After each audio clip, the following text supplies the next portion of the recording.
Entonces, ¿cómo se da esta parte en la que muchas veces decimos, bueno, em, alguien está de alguna manera enfocado en la pobreza? ¿Por qué está enfocado en la pobreza? Si nos damos cuenta, esa persona de alguna manera, si vemos lo que es su infancia o vemos lo que es su adolescencia, es importante juzgar cómo creció. Vamos a ver, a lo mejor creció en un ambiente familiar donde la casa estaba en obra gris y donde a lo mejor los muebles eran de aglomerado, de comprimido, madera comprimida, y todo estaba sucio tal vez, y todo era maloliente, y tal vez era, no sé, podríamos hablar de un tipo de crecimiento de esa manera. Y entonces el patrón de escasez en esa persona es claro, es muy claro, porque está muy arraigado en el inconsciente. Cuando el inconsciente registra ese tipo de cosas, entonces después hay que hacerse muy consciente para después romperlo, ¿viste? Para que realmente se pueda quebrar. Ahora, podríamos ver que a lo mejor la persona pues crece en un ambiente familiar donde las paredes sí están pintadas, donde la casa no está en obra gris, donde a lo mejor viven en una zona más o menos, donde a lo mejor los padres se esfuerzan un poco en hacer un sacrificio, pero fíjate la palabra sacrificio. Entonces viven en ese sacrificio de te pago una escuela privada, pero todos los meses se están tronándose los dedos porque no alcanza el dinero, porque las peleas de los padres siempre son por dinero, porque, ¿viste? O sea, todo ese tipo de situaciones que se generan ahí, nos damos cuenta de que la persona ya crece entonces inconscientemente con un patrón de escasez y no importa a veces como el contexto, o sea, el contexto puede ser, como lo decíamos al principio, de obra gris, o puede ser un contexto en el que no se ve mal, pero de todas maneras siempre están viviendo esas personas como en la apariencia de que pues son gente que puede, pero al final de cuentas no, o sea, siempre se están tronando los dedos cada fin de mes. Si yo reconozco eso en mi vida ahora, que lo estoy reflexionando, lo llevo a un punto entonces de reconocimiento donde yo voy a decir, ok, ¿qué es lo que tengo que hacer? Tengo que romper ese patrón. ¿Cómo lo voy a romper? El primer paso es que lo reconozcamos y que veamos que a pesar de una u otra manera se mantuvo en la supervivencia, que el individuo estuvo en esa supervivencia y que esa supervivencia realmente no estaba apegada o no estaba de alguna manera sintonizada con la prosperidad, sino que realmente era un modus vivendi que no era realmente próspero, que los padres o los que estaban alrededor no tenían una manera de pensar abundante, no tenían una manera de pensar buena, sino que siempre existían ese tipo de limitaciones, ¿no? Y si encima podemos mirar, por ejemplo, temas como algo, no sé, los padres decían, es que con este gobierno no se puede trabajar, este gobierno no te deja trabajar, este gobierno es muy carero, este gobierno es muy represor, y es que sí, entonces ahí hablamos de padres que no toman esa responsabilidad, que no buscan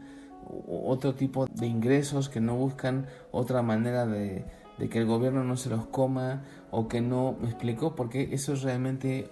lo que decíamos, zona de confort, apariencias, supervivencia, ¿no? Los rasgos de la supervivencia. Entonces, si yo en algún momento ato todos esos cabos y además me doy cuenta de que vengo cargando de los ancestros tristezas y pobrezas, ¿cómo me puedo dar cuenta de eso? Por ejemplo, si yo veo un niño de la calle, o si una persona ve un niño de la calle, o tú ves un niño de la calle, y de pronto ese niño de la calle, de alguna manera, es alguien que tiene, por ejemplo, no sé, está chiquito y lo ves con frío, ¿no? Y le dices, ay, mira, voy a darle una moneda, o a la señora, o lo que sea, te identificas con ese tipo de pobreza y son cosas que te mueven. Quiere decir que en el inconsciente tus familiares tienen esos temas y tú inconscientemente vienes cargando esas culpas, culpas que ni siquiera son tuyas, culpas que en algún momento, cuando las vienes cargando, te hacen generar deudas. Recordemos que la culpa está con la deuda. Entonces, a lo mejor puedes observar la historia de tu padre o de tu madre o de tus abuelos cuando eran niños, cómo vivieron, y a lo mejor te viene como esa culpa de decir, pero ¿cómo voy a ganar más si ellos vivían en la escasez? ¿Cómo voy a ganar más que esos si tenían un sueldito chiquitito y apenas les alcanzaba para darles de comer a 8, que son los 8 hermanos de mi papá o de mi mamá? Y entonces de pronto cuando te identificas con eso, hasta te viene una necesidad de llorar,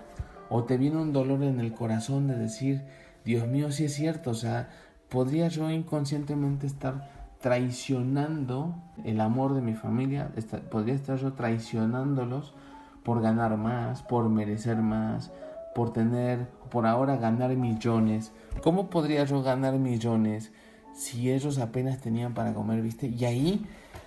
es donde viene esa lealtad, y donde en esa lealtad el inconsciente te hace honrar como desde la escasez, desde decir, bueno, pues también voy a compartir eso, cancelado. Es ahí donde tenemos que hacernos conscientes y decir, mira, los patrones de la casa, los patrones que vi, que había en la escasez, las culpas que vienen de los ancestros porque carecieron, porque vivieron cosas difíciles, feas, etcétera. Todas esas cosas las tengo que reprogramar, las tengo que resignificar, tengo que cambiar mi lealtad, tengo que desprogramarlo o reprogramarlo neurolingüísticamente con la finalidad de que eso no me afecte. Entonces, al momento de hacer ese escaneo, para que estés libre de eso, para que estemos libres de eso, tenemos que hacer un escaneo juicioso de esto que estoy diciendo para observar en el árbol familiar si existen esas historias. Si ya las identificamos y decimos, sí me pegó, sí me afectó, ok, vamos a rectificarlo y vamos a reforzar, si ya hiciste el movimiento, para que se refuerce tu movimiento y de alguna manera eso te ayude a romper por completo con todo patrón de escasez, con toda lealtad, con toda grabación mental, emocional que se haya quedado en ti y que tiene que ver con todo este tema de la escasez y que no te atore, porque todo eso nos puede atorar en una forma bastante fuerte, o sea, nos puede atorar de una manera que inconscientemente puedes llevarte al saboteo, puedes llevarte al no merecer, puedes llevarte fácilmente a un desfalco, a una deuda, a un cancelado, ¿no? Entonces es ahí donde tenemos que mirar todo ese tipo de cosas. Y si además hay abortos, por ejemplo, si hay pérdidas de hermanos, pérdidas de algo así, entonces todo ese tipo de cosas, ya sea que tus padres hayan perdido hijos, ya sea que tú hayas perdido hijos, que hayas perdido un bebé o lo que sea, eso de alguna manera también te puede llevar a la escasez porque son ausencias. Y las deudas también se interpretan no solo como culpa, sino como ausencias, como cosas que están ausentes y que tú tienes culpa por esas ausencias y que ahora para repararlo entonces generas una deuda cancelado. Entonces es ahí donde tenemos que mirar para romper con todo ello, y ahora te invito a que te des cuenta de todo lo que hemos enunciado, enumerado, qué es lo que tú tienes que mirar para poderlo romper, para poderlo trabajar. Bueno, te dejo con esta reflexión para que puedas tener paz en tu día a día y lo apliques constantemente, y así de esa manera puedas encontrar un bienestar en tu vida. Te dejo con esta reflexión. Mi nombre es Santiago Franzoni. Síguenos y déjanos tu like. Gracias.